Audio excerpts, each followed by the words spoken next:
بسم اللہ الرحمن الرحیم۔ تاریخ اسلام میں بہت کم ایسے فاتح اور حکمران گزرے ہیں جن کو مسلمانوں کے ساتھ ساتھ غیر مسلم بھی عزت کی نگاہوں سے دیکھتے ہیں۔ ایسے ہی حکمرانوں میں صلاح الدین ایوبی رحمۃ اللہ علیہ ایک ایسا نام ہے جن کی بہادری، رحم دلی اور دانش مندی کی مثال دشمنان اسلام بھی دیا کرتا ہے۔ اکثر مسلمانوں نے صلاح الدین ایوبی کا نام تو ضرور سنا ہوگا، مگر افسوس بہت کم مسلمان ایسے ہیں جو اسلام کے اس مجاہد کے اتہاس کے بارے میں جانتے ہوں گے، کیونکہ آج کا مسلمان اسلام کے ہیروں سے زیادہ ہالی ووڈ بالی ووڈ کے ہیروں کے بارے میں جاننے کی دلچسپی رکھتا ہے۔ تو دوستو، اگر آپ چاہتے ہو کہ صلاح الدین ایوبی جیسے مسلم حکمراں کا اتہاس آپ کو معلوم ہو تو اس ویڈیو کو آخر تک ضرور دیکھنا۔ ان کا پورا نام سلطان صلاح الدین یوسف بن ایوب تھا۔ یہ 1138 عیسوی میں موجودہ عراق کے تقریت شہر میں پیدا ہوئے۔ ان کی سلطنت کو ایوبی سلطنت کہا جاتا ہے۔ ان کی موجودگی میں مسلمانوں نے مصر، شام یعنی سیریا، یمن، عراق، حجاز وغیرہ ملکوں کو فتح کیا۔ اسلام میں سلطان صلاح الدین ایوبی کا اتنا اونچا مقام اس لیے ہے کیونکہ یہ وہی بہادر مجاہد تھے جنہوں نے ظالم عیسائیوں سے مسلمانوں کے بیت المقدس کو فتح کیا تھا، اسی لیے انہیں فاتح بیت المقدس بھی کہا جاتا ہے۔ دوستو، سلطان صلاح الدین ایوبی کے بارے میں جاننے کے لیے پہلے ہمیں اتہاس میں تھوڑا پیچھے جانا پڑے گا۔ 634 عیسوی سے 645 عیسوی میں حضرت عمر رضی اللہ تعالی عنہ کی خلافت میں مسلمانوں نے سیریا اور مصر کو فتح کر لیا تھا۔ اس میں سب سے بڑی فتح تھی بیت المقدس کی فتح۔ پھر سلجوقی سلطنت جب کمزور پڑی تو مسلمان چھوٹی چھوٹی حکومتوں میں بٹ گئے، جس کا فائدہ اٹھا کر عیسائیوں نے بیت المقدس مسلمانوں کے ہاتھوں سے چھین لیا۔ مسلمانوں کے ہارنے کی بڑی وجہ یہ تھی کہ وہ فرقوں میں بٹ چکے تھے، اور سن 1099 عیسوی میں عیسائیوں نے فلسطین کے ساتھ بیت المقدس پر بھی قبضہ کر لیا اور مسلمانوں کے ساتھ ظلم کی حدیں پار کر ڈالی۔ یہاں ظالم عیسائی فوجیوں نے مسلمان عورتوں اور بچوں سمیت 70,000 مسلمانوں کو شہید کیا۔ پورا فلسطین مسلمانوں کے خون سے لال ہو چکا تھا۔ جب فلسطین پر عیسائیوں کا قبضہ ہو گیا تو پوری اسلامی دنیا میں دکھوں کا پہاڑ ٹوٹ پڑا، کیونکہ فلسطین اسلامی دنیا کا دل ہے، بیت المقدس مسلمانوں کا قبلہ اول ہے۔ پھر الگ الگ وقت پر کئی مسلم حکمرانوں نے بیت المقدس کو آزاد کرانے کی کئی کوششیں کی، مگر وہ کامیاب نہ ہو سکے۔ نور الدین زنگی وہ حکمران تھے جنہوں نے بیت المقدس کو فتح کرنے کا بیڑا اٹھایا۔ انہوں نے ایک منبر بھی بنوایا۔ ان کی خواہش تھی کہ بیت المقدس کے فتح کے بعد مسجد اقصی میں اپنے ہاتھ سے یہ منبر لگاؤں، مگر اللہ کو یہ منظور نہ تھا۔ فتح بیت المقدس سے پہلے ہی ان کا دیہانت ہو گیا۔ صلاح الدین ایوبی نور الدین زنگی کی فوج میں ایک فوجی تھے۔ مصر کو جس فوج نے فتح کیا تھا اس میں صلاح الدین ایوبی موجود تھے، اور اس فوج کی کمان شیر کوہ کے ہاتھ میں تھی، جو کہ صلاح الدین ایوبی کے چاچا تھے۔ مصر فتح ہونے کے بعد 1164 عیسوی میں سلطان صلاح الدین ایوبی کو ان کی بہادری اور تیز ذہنیت کو دیکھتے ہوئے مصر کا گورنر بنا دیا گیا۔ انہوں نے اپنی بہادری اور جنگی صلاحیتوں کے بلبوتے پر اسی وقت یمن کو بھی فتح کر لیا تھا۔ نور الدین زنگی کا جب انتقال ہوا تو ان کا کوئی لائق اترادھیکاری نہ تھا، اس لیے انہوں نے اپنی پوری سلطنت پر صلاح الدین ایوبی کو قابض کر دیا، اور اس وقت صلاح الدین ایوبی کی عمر محض 21-22 سال ہی تھی۔ اس عمر سے آپ اندازہ لگا سکتے ہیں کہ صلاح الدین ایوبی کس قدر بہادر اور بہترین حکمرانی کے مالک تھے۔ سلطان صلاح الدین ایوبی نے بیت المقدس کو فتح کرنے کو اپنی زندگی کا مقصد بنا لیا تھا۔ ان کے دل و دماغ میں اسلام کا جذبہ بھرا پڑا تھا۔ اسلام کے لیے کچھ کر گزرنے کا انہوں نے ٹھان لیا تھا، اور پھر اللہ تعالیٰ نے مصر کے حکمران کے طور پر ان کو پاور بھی دے دی۔ سلطان صلاح الدین ایوبی جب مصر پہنچے تو انہوں نے دیکھا کہ عیسائیوں نے مصر کو برباد کر کے رکھ دیا ہے۔ یہاں کے لوگ شراب میں دھت رہے تھے، زناکاری بالکل عام ہو چکی تھی۔ مصر کی حکومت میں کچھ مسلمان ایسے بھی تھے جو عیسائیوں کے ایجنٹ تھے۔ سلطان صلاح الدین ایوبی کو ان دونوں مصیبتوں سے لڑنا تھا۔ پہلا تو شراب اور زناکاری کو ملک سے ختم کرنا، جو کہ اتنا آسان نہ تھا، اور دوسرا ان غدار مسلمانوں کو ڈھونڈ نکالنا جو عیسائیوں کے ایجنٹ بن بیٹھے تھے، اور ادھر بیت المقدس کی فتح کرنے کے لیے صلیبیوں سے بھی جنگ جاری رکھنی تھی۔ तो जब सलाहुद्दीन अय्यूबी मिस्र में दाखिल हुए तो वहाँ का जो सबसे बड़ा फौजी कमांडर था, जिसका नाम नाजी था, वो सलाहुद्दीन अय्यूबी को देखकर मुस्कुराता है, क्योंकि ये पक्का ईसाइयों का एजेंट था और उन्हीं के लिए मिस्र में काम कर रहा था। तो उसने जब देखा कि 22 साल का नौजवान दीन इस्लाम की बातें कर रहा है, बैतुल मकदिस को फतह करने की बड़ी बड़ी बातें कर रहा है, तो जब वो अपने शैतानी साथियों की महफिल में बैठा तो उसके साथियों ने कहा कि अब तो तुम्हारे इरादे कामयाब ना होंगे, क्योंकि अब एक सच्चा मुसलमान हुक्मरान तुम पर हाकिम हो गया है। तो उस ईसाई एजेंट नाजी ने हंसकर कहा कि अरे ये तो बच्चा है, हम इस बच्चे को पाल लेंगे, मैं देख लूंगा सलाहुद्दीन अय्यूबी को। लेकिन बहुत जल्द पता चल गया कि ये बच्चा नहीं, ये नाव को चने चबवाने वाला योद्धा है। दोस्तों, उस दौर में जब ईसाई मुसलमानों से जंग तलवारों की ताकत पर ना जीत पाते तो मुसलमानों की फौज में अपने एजेंट भेज देते और दो चीजों से मुस्लिम हुक्मरानों को अपने वश में करने की साजिश करते, एक तो शराब, दूसरी खूबसूरत लड़कियां। ईसाई हुक्मरान अपनी ही बेटियों को मुस्लिम हुक्मरानों के खेमे में ये कहकर भेज देते कि जाओ तुम उसके साथ कैसे भी करके जिना करो, उसको अपनी तरफ माइल करो, अल्लाह तुम्हें सीधे जन्नत देगा। और अक्सर हुक्मरान इन ईसाइयों की इस शैतानी साजिश का शिकार हो जाते। जब बैतुल मकदिस के ईसाई हुक्मरानों को पता चला कि सलाहुद्दीन अय्यूबी नाम का जंगजू लड़का बैतुल मकदिस को फतह करने की बात करता है, तो उन ईसाइयों ने सलाहुद्दीन अय्यूबी के साथ भी यही चाल चली। नाजी, जो मुसलमानों के भेष में ईसाइयों का एजेंट था, उसने कई मर्तबा सलाहुद्दीन अय्यूबी को अलग अलग महफिलों में बहाने से शराब पिलाने की कोशिशें की, मगर सलाहुद्दीन अय्यूबी पक्के मोमिन थे। वो कहते कि ये मुस्लिम देश है, यहाँ शराब पीना हराम है और मैं तो बिल्कुल भी शराब नहीं पीऊंगा। जब नाजी को लगा कि सलाहुद्दीन तो शराब को हाथ भी नहीं लगाता है, तो उसने लड़की वाला फॉर्मूला अपनाया। एक रात को नाजी ने एक खूबसूरत लड़की को इस काम के लिए तैयार कर लिया।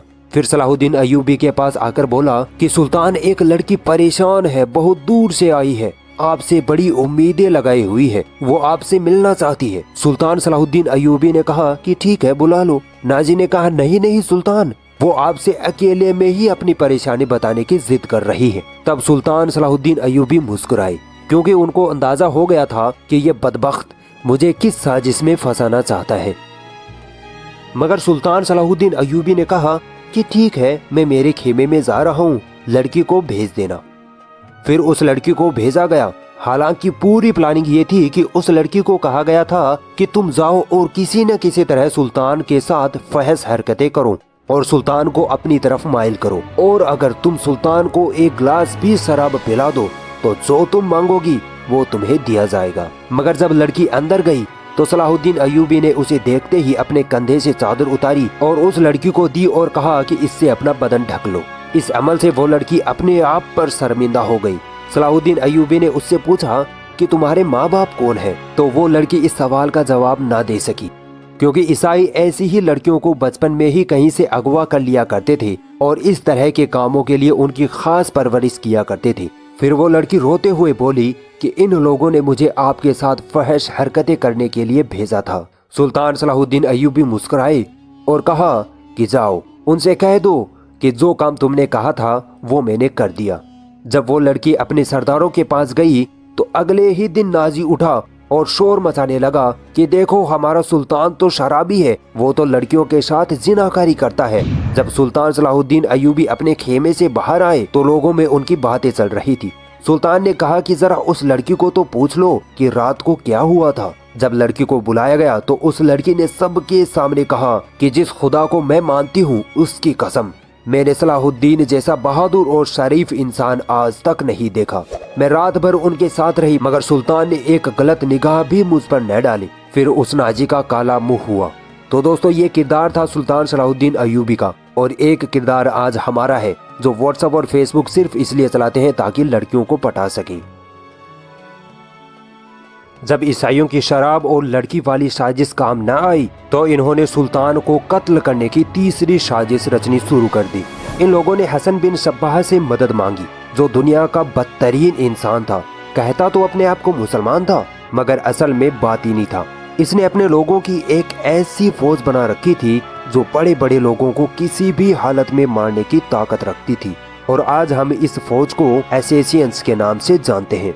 अलग अलग वक्त पर 3 बार असैसियंस ने सुल्तान सलाहुद्दीन पर हमला किया, मगर वो हर बार इन लोगों को मार गिराते। यहाँ तक कि ये असैसिन्स सुल्तान सलाहुद्दीन की फौज में उनके बॉडीगार्ड के रूप में भी शामिल हो गए थे। और एक दोपहर जब सुल्तान सलाहुद्दीन अय्यूबी अपने खेमे में सो रहे थे, तब इन असैसिन्स ने मौका पाकर सुल्तान पर हमला कर दिया। मगर सुल्तान नींद में भी जंग की हालत में होते थे। हमला निशाने पर नहीं लगा तो सुल्तान की आंख खुल गई और एक पल में ही सुल्तान ने जान लिया कि ये फिदाई यानी असैसिन्स है। तो सुल्तान ने उसी वक्त अपने मुक्के से उस फिदाई के सिर पर ऐसी चोट मारी कि उस फिदाई के सर की हड्डी टूटने की आवाज आई और वो वहीं गिर पड़ा। ईसाई हुक्मरान परेशान हो चुके थे कि इस सुल्तान से कैसे निपटा जाए। जब सुल्तान सलाहुद्दीन अय्यूबी ने मिस्र में अपनी हुकूमत मजबूत कर ली तो उन्होंने बैतुल मकदिस की तरफ चढ़ाई करने का इरादा किया। इनमें जिहाद का जोश कूट कूट कर भरा हुआ था। इनकी जिंदगी का सिर्फ एक ही मकसद था, वो था बैतुल मकदिस की फतह। हित्तीन के मैदान में मुसलमानों की ईसाइयों से भीषण जंग हुई। सुल्तान सलाहुद्दीन अय्यूबी की फौज ईसाइयों का सफाया करते हुए बैतुल मकदिस की ओर बढ़ रही थी। ईसाइयों के फौजी मारे जा रहे थे, यहाँ तक कि खुद सुल्तान सलाहुद्दीन अय्यूबी दुश्मनों के बीच जाकर दुश्मनों के सर कलम कर रहे थे। हजारों ईसाइयों को जंग में कत्ल कर दिया गया और कई हजारों को गिरफ्तार कर लिया गया। सुल्तान सलाहुद्दीन ने आगे बढ़कर बैतुल मकदिस पर इस्लाम का झंडा गाड़ दिया और पूरे फलस्तीन से मसीही हुकूमत का खात्मा हो गया। मस्जिद अक्सा में दाखिल होकर सुल्तान सलाहुद्दीन ने वो मिंबर जिसे नूरुद्दीन जंगी ने बनवाया था अपने हाथों से मस्जिद में रखा और इस तरह नूरुद्दीन जंगी की ख्वाहिश सुल्तान सलाहुद्दीन अय्यूबी के हाथों पूरी हुई।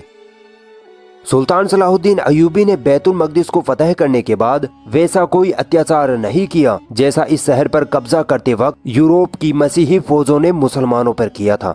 सुल्तान सलाहुद्दीन ने फिदिया लेकर ईसाइयों को शहर में रहने दिया तथा जो ईसाई गरीब थे जो फिदिया नहीं दे सकते थे उनके फिदिया की रकम खुद सुल्तान सलाहुद्दीन अय्यूबी और उनके भाई मलिकुल आदिल ने चुकाई।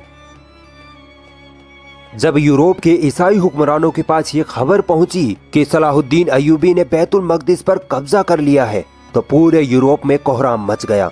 हर तरफ लड़ाई की तैयारियां शुरू होने लगी। जर्मनी, इटली, फ्रांस और इंग्लैंड से फौजें फलस्तीन रवाना होने लगी। इंग्लैंड का बादशाह रिचर्ड और फ्रांस का बादशाह फिलिप अपनी अपनी फौजें लेकर फलस्तीन पहुंचे। यूरोप की इस ईसाई सेना से जिसकी तादाद तकरीबन 6 लाख थी, 3 साल तक सलाहुद्दीन अय्यूबी ने अकेले ही लगातार जंगें लड़ी। हालांकि उनकी फौज की तादाद सिर्फ कुछ हजारों में ही थी, परंतु फिर भी ईसाई बैतुल मकदिस पर कब्जा करने में कामयाब न हो सके क्योंकि अल्लाह ताला सलाहुद्दीन अय्यूबी के साथ थे। और फिर ईसाई हुक्मरान थक हार कर सलाहुद्दीन अय्यूबी से सुलह करके खाली हाथ वापस अपने मुल्क लौट गए। यह जंग तीसरी सलीबी जंग कहलाती है। दोस्तों, सलीबी जंग उसे कहते हैं जिसमें ईसाई बैतुल मकदिस पर कब्जा करने के लिए मुसलमानों के साथ जंग करते हैं। इस जंग में सुल्तान सलाहुद्दीन अय्यूबी ने यह साबित कर दिया कि वह इस वक्त के दुनिया में सबसे ताकतवर हुक्मरान है। दोस्तों, सुल्तान सलाहुद्दीन अय्यूबी एक बहादुर, बुद्धिमान और निडर सिपाही सालार तो थे ही, इसके साथ ही वे बहुत बड़े दरियादिल इंसान भी थे। उनकी दरियादिली का अंदाजा इस बात से लगाया जा सकता है कि जब सुल्तान ने बैतुल मकदिस को फतह किया तो फलस्तीन की ईसाई आवाम को किसी तरह का कोई नुकसान न पहुंचाया, न ही वहां कोई खून खराबा हुआ, बल्कि सुल्तान तो ईसाइयों से इतनी रहमदिली से पेश आए कि आज भी ईसाई सुल्तान सलाहुद्दीन की इज्जत करते हैं। सुल्तान सलाहुद्दीन ने जब बैतुल मकदिस फतह किया तो मसीहियों से समझौता हुआ और सुल्तान ने मसीहियों को बैतुल मकदिस की जियारत की इजाजत दे दी। जब यूरोप के ईसाइयों को पता लगा कि वे बैतुल मकदिस की जियारत कर सकते हैं तो ईसाई इतनी तादाद में फलस्तीन आने लगे कि शाह रिचर्ड को उनकी व्यवस्था करना मुश्किल होने लगा। उसने सुल्तान से कहा कि चंद लोगों को ही बैतुल मकदिस की जियारत करने की इजाजत दी जाए। इस पर सुल्तान ने कहा कि ज़ायरीन लंबा सफर करके मुश्किल से यहाँ पहुँचते हैं, उनको बैतुल मकदिस की जियारत करने से रोकना सही नहीं है। सुल्तान ने न केवल उन ईसाई ज़ायरीन को हर तरह की आज़ादी दी बल्कि अपनी ओर से लाखों ईसाई ज़ायरीन के लिए मेहमान खाने, सुविधाएं और आराम की व्यवस्थाएं की और खुद उनके साथ बैठकर बातें करते और उनसे अपनी मोहब्बत जाहिर करते। ये थे एक मुस्लिम हुक्मरान जिन्होंने ऐशो आराम और ताकत के जोर पर नहीं बल्कि प्यार और मोहब्बत के जोर पर लोगों के दिलों पर राज किया। और दूसरी तरफ वे ईसाई हुक्मरान जिन्होंने मार काट और खून खराबे के अलावा इस दुनिया को कुछ ना दिया। صلاح الدین ایوبی سے اللہ کو جو کام لینا تھا وہ پورا ہو چکا تھا۔ سلطان صلاح الدین نے اپنا مقصد پورا کیا اور تاریخ میں ایک عظیم الشان حکمران بن کر 1193 عیسوی میں اس دنیا کو الوداع کہہ دیا۔ اگر یہ ویڈیو آپ کو پسند آئی تو اس ویڈیو کو لائک ضرور کریں، اور بھی ایسی انٹرسٹنگ ویڈیوز دیکھنے کے لیے ہمارا چینل سبسکرائب ضرور کریں اور اس گھنٹی کو بھی دبائیں تاکہ جب بھی ہم کوئی نئی ویڈیو ڈالیں تو اس کا نوٹیفیکیشن آپ تک سب سے پہلے پہنچ جائے۔